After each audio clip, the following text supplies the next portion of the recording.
Temps, dans une région reculée d'Afrique de l'Ouest, vivait une jeune femme nommée Nyoka. Son village, niché au creux des montagnes verdoyantes, était paisible et prospère, protégé par une vieille prophétie qui prédisait que la paix ne durerait que tant que l'unité des clans serait maintenue. Nyoka était la fille du chef du village, une femme respectée pour sa beauté et son intelligence. Cependant, elle cachait un lourd secret. Enfant, elle avait fait un serment sacré au fleuve sacré de Ndalé. Un jour, alors qu'elle jouait près des rives avec son frère cadet, celui-ci avait glissé et s'était noyé dans le courant furieux. Dévastée par la perte, Nyoka avait supplié les esprits du fleuve de lui ramener son frère. En échange, elle leur promit son premier enfant, un sacrifice qu'elle croyait ne jamais devoir tenir. Les années passèrent, et Nyoka grandit pour devenir la force du village. Elle était adorée par son peuple et courtisée par les plus valeureux guerriers des environs. Mais elle tomba amoureuse d'un homme d'un clan rival, Kondo, un guerrier noble et brave. Leur amour était pur, mais interdit, car les tensions entre leurs clans menaçaient déjà la paix. Un jour, Nyoka décida de braver les traditions et épousa Kondo en secret. Elle tomba rapidement enceinte. Cependant, ce bonheur fut de courte durée, car les esprits du fleuve n'avaient pas oublié le serment de Nyoka.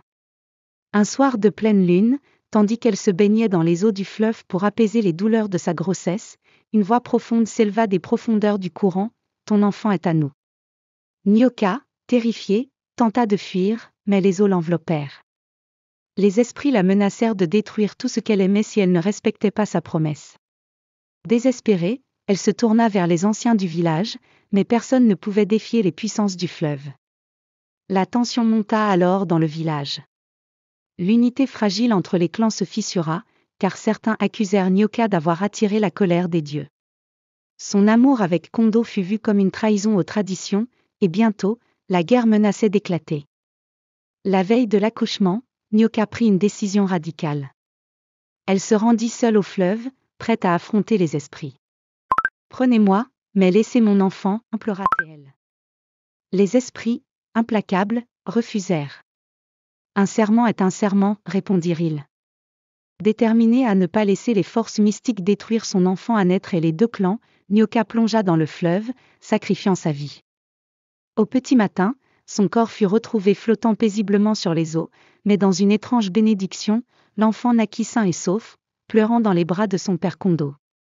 La mort de Nyoka mit fin aux guerres imminentes entre les deux clans, car son sacrifice fut vu comme un signe des ancêtres.